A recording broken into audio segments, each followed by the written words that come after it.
Welcome to the Her Podcast with Kristin Sampson, offering a message of hope, encouragement, and reflection with special guests. Today I have two special guests with me, all the way up in Dickson, Tennessee, and Libby and Chris. Yeah, thanks for having us on. Yes. Yes, thanks for joining us. I know y'all are really busy people, and I really appreciate y'all taking your time out of your busy day to let us get to know y'all a little bit more behind the scenes of preacher wives and their husbands as preachers, and kind of let us get to know you more personally behind the scenes. Yeah, thank you. All right, so how long have y'all been in Dickson now? So I moved 6 months before her because she had to see her contract out at Abilene Christian. I moved in November of 2022. So November 1, 2022. So what, 2.5 years? And I've been here almost 2 years. Yeah. Okay. Are y'all loving it? Oh, we do. Yes. We really miss where we came from, but we love where we're at. Yeah, that's a big difference coming from Texas to Tennessee. So how did you guys meet, and how did your faith impact y'all's relationship?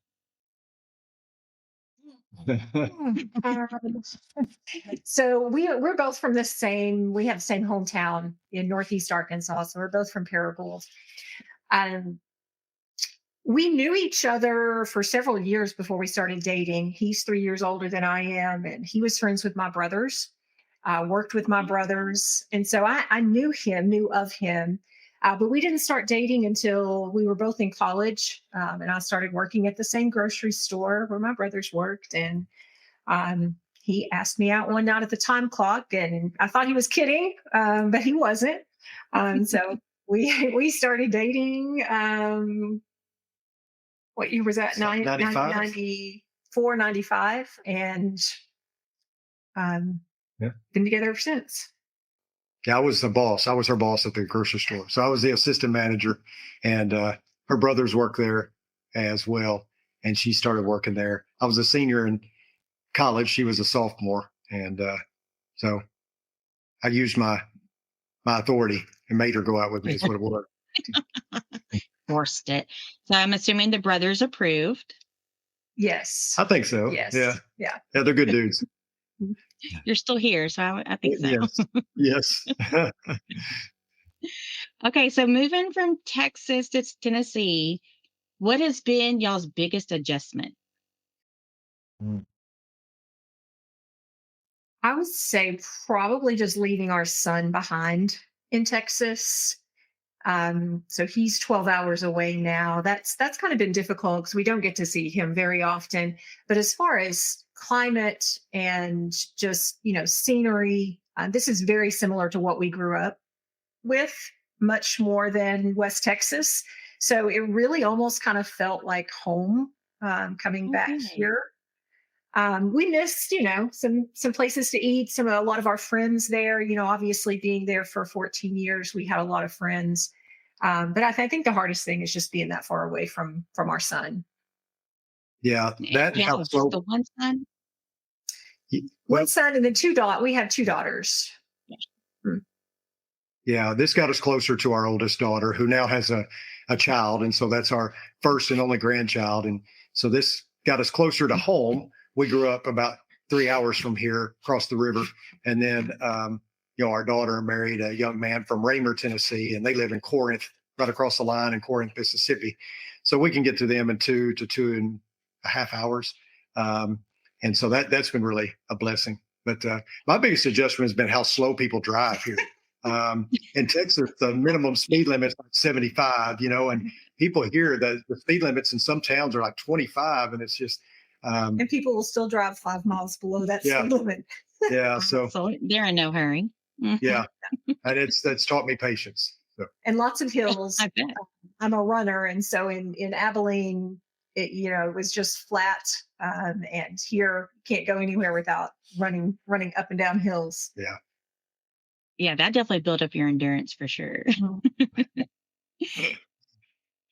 Oh, wow. Okay. So Chris, what led you to consider ministry, and how did you know it was the right path for you? Well, I don't know that anything led me there. I was a coach and I became a Christian while I was coaching. We attended a little bitty church in Charlotte, Arkansas, probably about 50 people. My superintendent, where I worked, was also an elder there, and he was instrumental, as well as the preacher, two preachers at this little bitty church. They swapped Sundays, and one of them was an older man in about his mid to late 70s, and then the other one was a younger guy that both helped me to understand discipleship, what it means to be a Christian, and all that. And so I was baptized in 1997, and it fell in my lap, really. There was an opportunity at a church in Batesville, which was the next biggest town to us. And a friend of mine that I taught with, her husband was deacon over the youth group there. And, he asked me one Sunday, we were up there visiting, and he just said, you know of anybody that would want to be a youth minister? And I just kind of thought about it. In a couple of days, I called him and I said, what about me? And he loved the idea, having a coach as a youth minister. But I'd been a Christian at that point, a year and a half, 2 years. I knew nothing.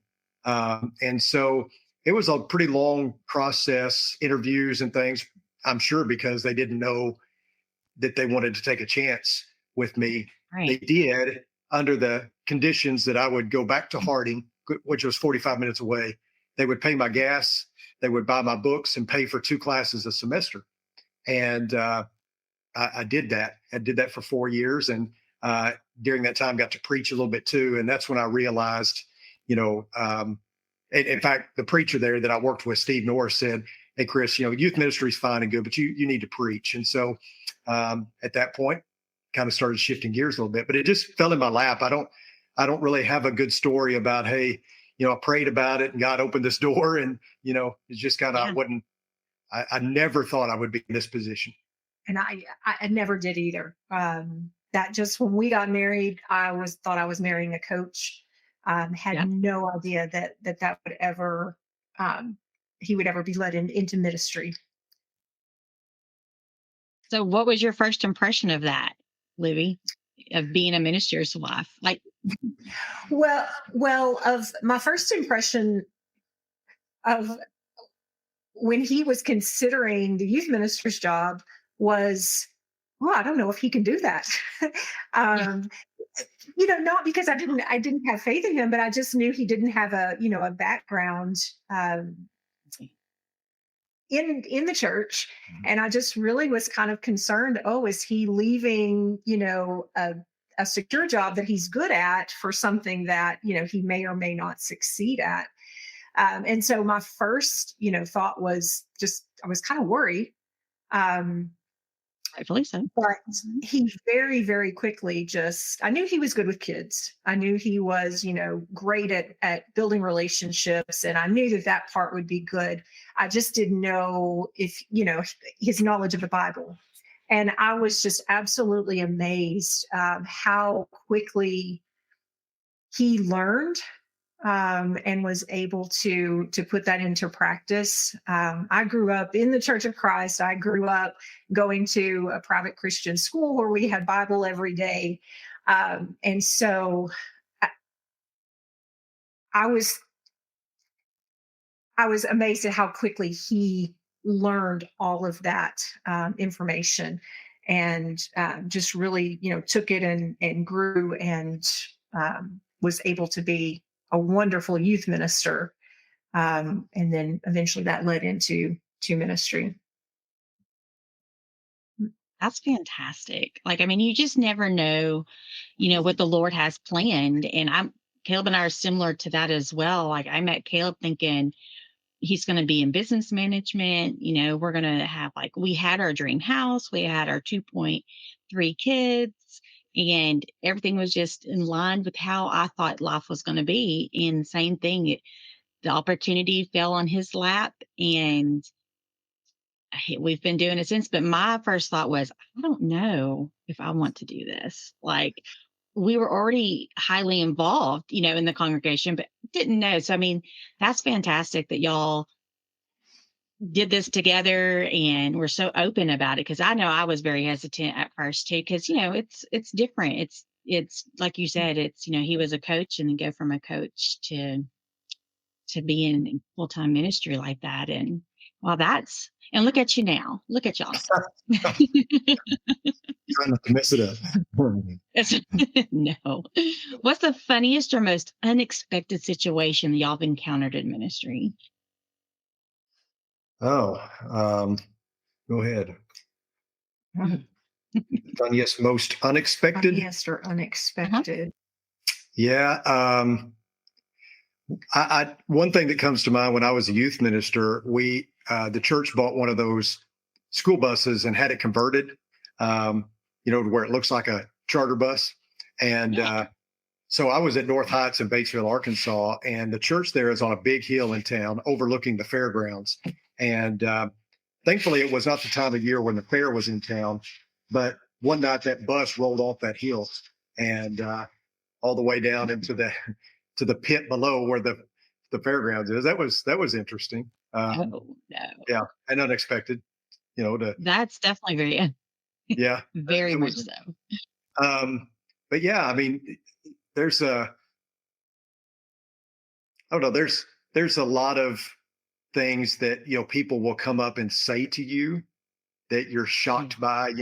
What people will tell you. I think any minister would say that it's unbelievable what people will tell you, good and bad and indifferent. So there's a lot of stories like that I could write a book on what things people have said to me after a sermon or before I got up to preach or even during a sermon. Yeah. Do y'all have a moment involving your kids, like a funny moment that you Yeah. Yeah, so it was while we were at North Heights in Batesville, and our middle daughter, Zoe, which she will hate for us to tell this story, but she's heard it several times. What was she, 2 maybe? Maybe, yeah. Still in diapers or pull-ups.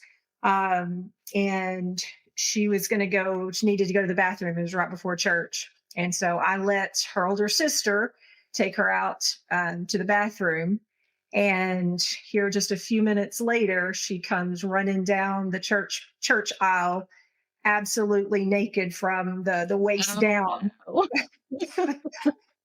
So everybody got quite a little laugh from that, and she's never been able to do that down. Yeah.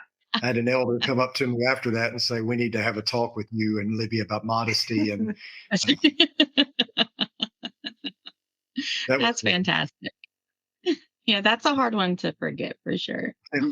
Okay, so Chris, what's one of the funniest excuses you've heard someone trying to skip church or a church event? Everything from, I'm an animal lover, but I'm not one that I know this probably doesn't sit well with folks, but like we have a cat. If we lost our cat, they make a lot of cats. I'd find another cat. I'm just not one that humanizes animals or is attached to them. And I know that others are, and I have no problem with that. It's just, I'm just not that way. And like I said, I love animals, but not that way. So I've gotten a lot of excuses about, animals, pets, is why they couldn't make it. Like I said a while ago, the things that people will tell you about their body and sickness or what they've been dealing with. And you can fill in the gaps in whatever you're thinking. I've probably heard, people get very personal and very intimate with their health and their life. And in one sense, I'm so thankful that they feel close enough to me that they can share that. In another sense, I'm like, I don't want to know. I'm just glad that you're doing well now. But yeah, so I don't know about specifically, but several times, a pet or some sort of bodily malady of some kind that I didn't really want to know about. I guess, yeah, that's what happens when you're the preacher. You get to hear all the things. Yes. All right, Libby, what are some unique challenges or blessings you have experienced as a preacher's wife? The blessings are definitely the relationships that we've been able to build at every congregation that we've been at. Some of the challenges are that I attend a lot of funerals with him. I've been able to go to the bedside of a lot of people who are about to pass. And while those situations are challenging, they also can be some of the biggest blessings. We were able to, at one point, go and spend kind of the last few moments with a very dear friend and his family. And we got to share with their family in that and, sing and cry. And those have been some of the things that are the biggest challenges, sometimes end up being the biggest blessings as well, to be with a family as they are kind of saying goodbye to their loved ones, but seeing the faith that they have, and the joy that they have knowing that they will, see their loved one again. Yeah, that's definitely lots of mixed emotions there for sure. Absolutely. So, in support of Chris, so while maintaining your own identity and spiritual walk, how are you able, like you do go with him to the bedsides and stuff? What are some other ways that you help support Chris and his ministry? I think maybe just being encouraging to him, kind of being a sounding board. If he is wondering about a lesson, he might ask me for some feedback. And sometimes I will listen to his sermon beforehand, but a lot of times, I'm hearing it for the first time when everyone else is as well. But I try to be encouraging to him, and I mean, it's easy to do because I feel like he does a really good job both in the pulpit as well as, with relationships with the people in the congregation. But just being a, support for him and listening ear for him when he needs that, when he's dealt with some stressful things. I think that's the way that I can support him best. Yeah. And that's a big deal to be able to do that, because not everybody, not even just as a preacher's wife, but just being a support for your husband is very hard. And be able to have that open heart like you do, Libby, and be able to listen and take that time to hear him and to help give him that confidence he needs, because behind every great man is an even better wife. And just saying. And so if Chris wouldn't be able to do all the things he does if it wasn't for you being so supportive, because he has to have that line too of family and church. And that is, we know too, like that's a very hard line to walk, because you're trying to please all these people and do the Lord's work, but also doing the Lord's work at home too. And so being that helpmeet, being that support for Chris is a big deal. It's not, I just listen. Like you do, you help in more ways than you realize, because he's able to do all these great things to help all these people. And in return, you're helping too in those ways, and going with him and being his support in those tough and difficult times, because not every preacher's wife does that. And not every wife does that. So that's big. That is, so it makes a difference. It really does. I know we have visited other congregations and have been around where the wife just kind of does her own thing, and she's there if he needs them, but it's not, so it does. You can tell a difference, and it's not easy, but you do a great job, Miss Libby. Thank you. Chris, what has been one of the most rewarding aspects of ministry for you? Well, there's so many similarities between coaching and preaching or ministry. And as a coach, the most satisfying thing is when your team gets it and they buy in, and the culture you established is starting to grow, and the kids are believing in themselves. They believe in what you're teaching them. You see it working, and they're just clicking on all cylinders. That's one of the most rewarding things. I mean, aside from the easy answer is, to see people come to Christ, right? I mean, obviously that's the biggest thing, and that's the reason you do it.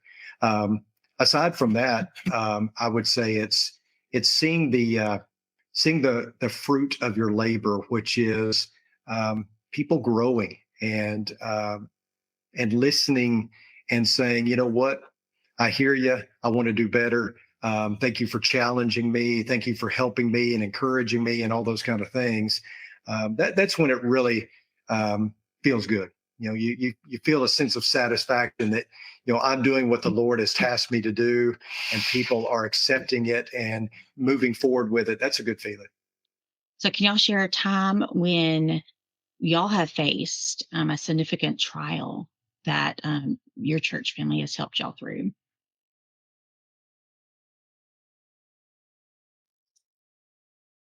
I think our son probably, Zane, many years ago. We were living in Cassville, Missouri. It was my first preaching job. And he was about 4, 5. And I guess he was about 4 because he wasn't in school that day, and got up that morning and couldn't walk and had no idea what was going on.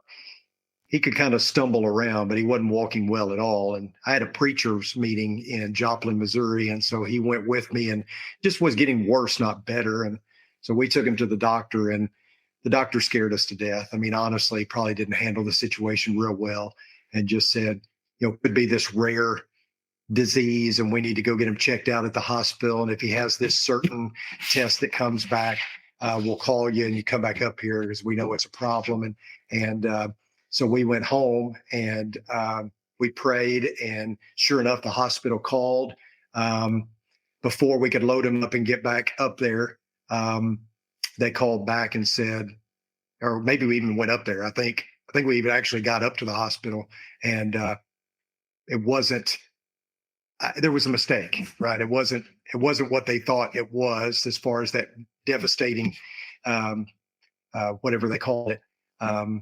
I guess a buildup of lactic acid or something from riding his bike a lot. I still don't believe everything that we were told about it. It just was a weird scenario, but we were in those moments. You know, I was a coach. My son, I wanted him to play ball and really wanted him to focus on that. If he did, it was fine, but he seemed to be liking ball and everything. And I thought, well, you know, those days are over. It's time to pivot. It's time to, you know, focus on how we can help our son, who's going to have limited mobility now, you know, navigate life. And thankfully, we didn't have to go that route. But that was a scary, scary day. Absolutely. I mean, yeah, definitely when your kids are healthy one day and the next day, it's just all the unknowns. It's definitely makes you take a step back and reevaluate things and question some things for sure. Okay, Chris. So back to the young people. So if many young people today might feel uncertain about pursuing ministry. So what would you say to someone who feels called to do this, but hesitant to take that step? Well, I would say remember Moses and remember Gideon and remember other characters of the Bible that were hesitant to take on the task that God had called them to. God didn't let them off the hook simply because they had some ready-made excuses. He encouraged them and really, you know, pushed them forward with the idea that I'm going to be there and I'm going to be with you all along the way. So you're going to be fine.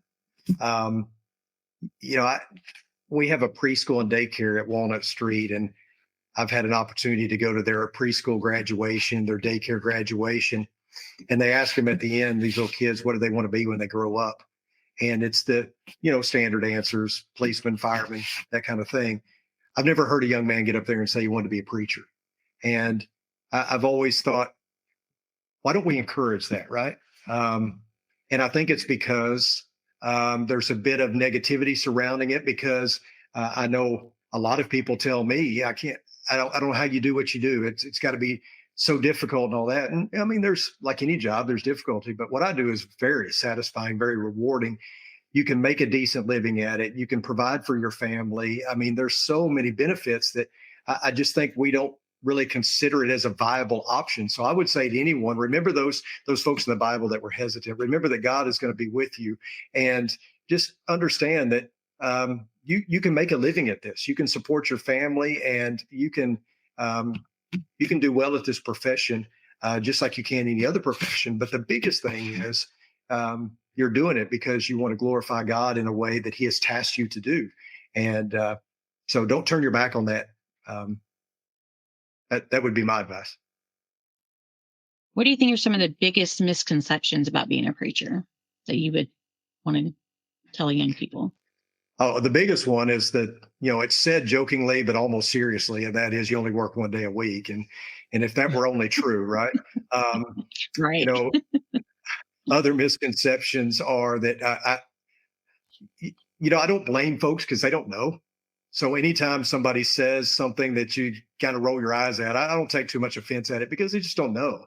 But the working one day a week, or the misconception that that it's somehow easy to come up with these sermons and these ideas, and it just rolls off the tongue, and you don't really have to do much to prepare for it. You just kind of throw it together and get up there. And as I know a lot of preachers that make it look easy, but even they, I know, spend countless hours developing lessons and getting ready to preach them. Other misconceptions, I think, is that preachers are always poor. They have a tough time making ends meet. That they're always under constant stress from the congregation because everybody's pulling at them from every direction, and that may be true. I think some preachers that could say that for sure, but I have not had that experience. In fact, when people when preachers talk about these, I call them tales from the crypt, all their horror stories, I just don't have any. I've been in a bubble, and I hope it stays that way. But I've been very fortunate, very blessed that the 3 congregations that I've been with as a preacher and the one that I was with as a youth minister have taken such good care of me.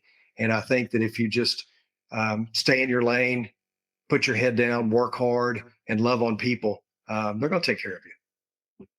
Absolutely. That's some good advice. Libby, what role can preachers' wives and families play to encourage and support future ministers?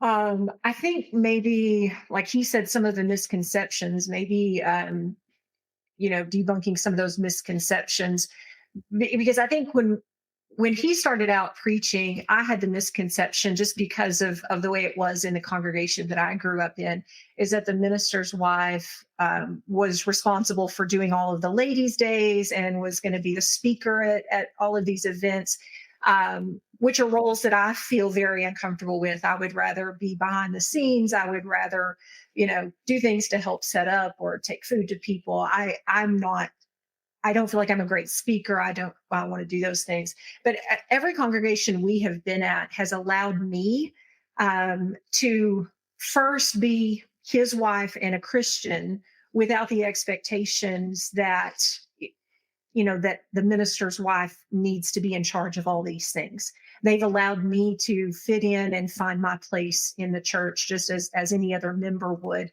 And so I think that would be one thing, at least to encourage ministers' wives, that, most congregations don't have those unrealistic expectations for the minister's wife, that they're hiring the minister, and obviously they want the minister's wife to be able to support him and to play a role as well. But the minister's wife is not fulfilling a paid position in the church. And that was one thing that was a misconception for me that I really have been blessed by, to be able just to be myself everywhere that we've been.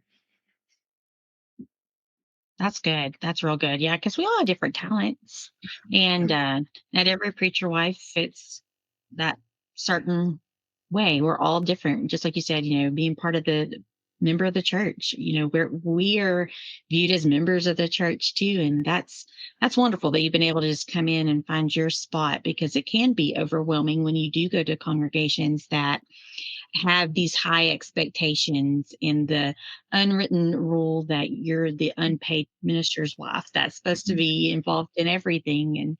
And it that can be overwhelming, but just having that communication ahead of time where you're going to go, and to know that had time. But yeah, that's wonderful. So can y'all share a story of someone y'all have mentored or encouraged to go into ministry? And what was that like? What was that experience like?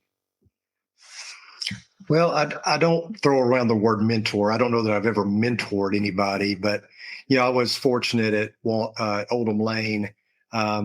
We started a preacher training camp, and for about 13 years we did that. And there were many young men that came through there that have gone on to do ministry. I think of Dylan Bruce and Noah Davis, and and there's certainly others that Mateo Vergara, who's still at Abilene. These guys have gone on and done ministry and have done it well. And like I said, there's others. I would hope that something that we said or did, and I say we, it wasn't me solo, that we were able to give them some tools, and and of course the biggest mentor that these folks have had in common that I'm mentioning is their parents. They've all had good parents that have taught them well and were a part of good congregations that led them into that and supported that, because we can give them the tools at preacher training camp, but they would go back and their congregation would let them preach and let them do things. And that's huge when you're a 13, 14, 15, 16-year-old kid. And so I think that has been gratifying. We do something similar here at Walnut Street. I don't lead it, but I help with it, and called Lead Camp. And then we do a girls camp here as well called Shine.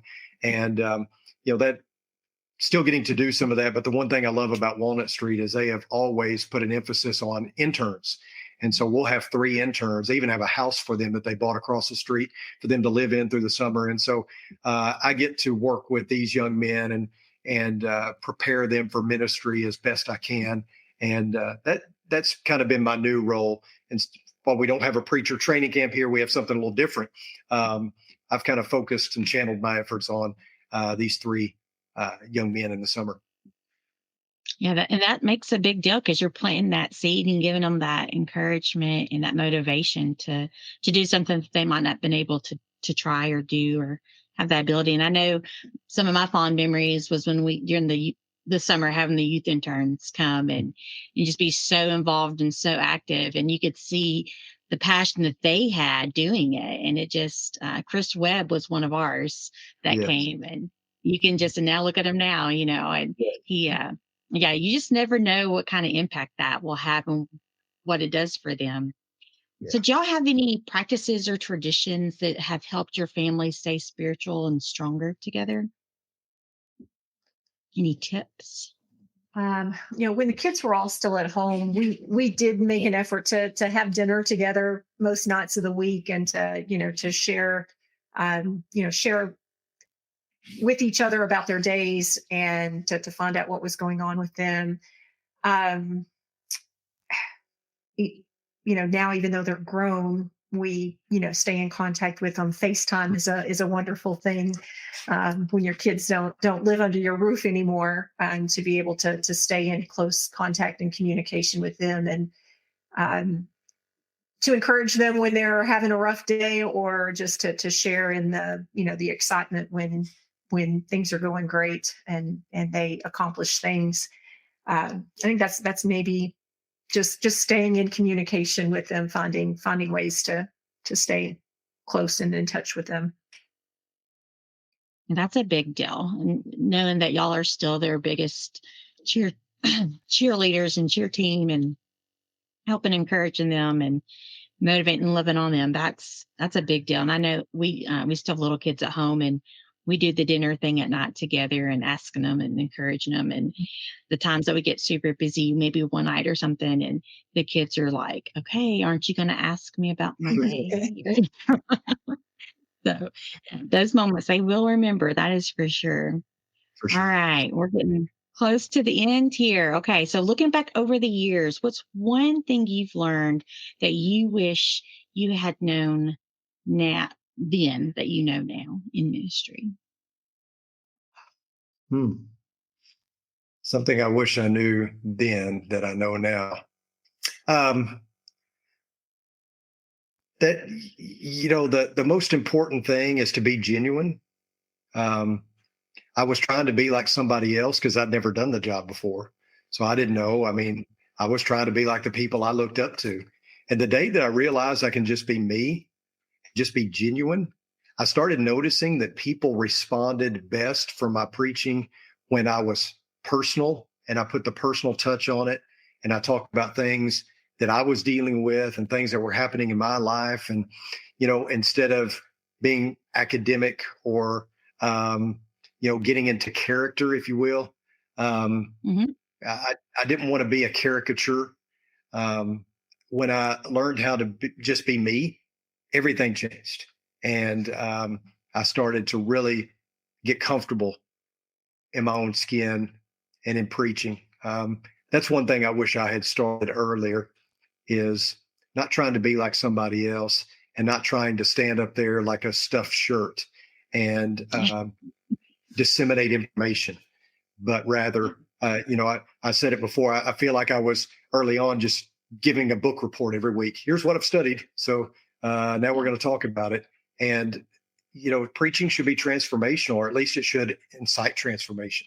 And so once I realized that I could be myself, that was a huge deal. Yeah.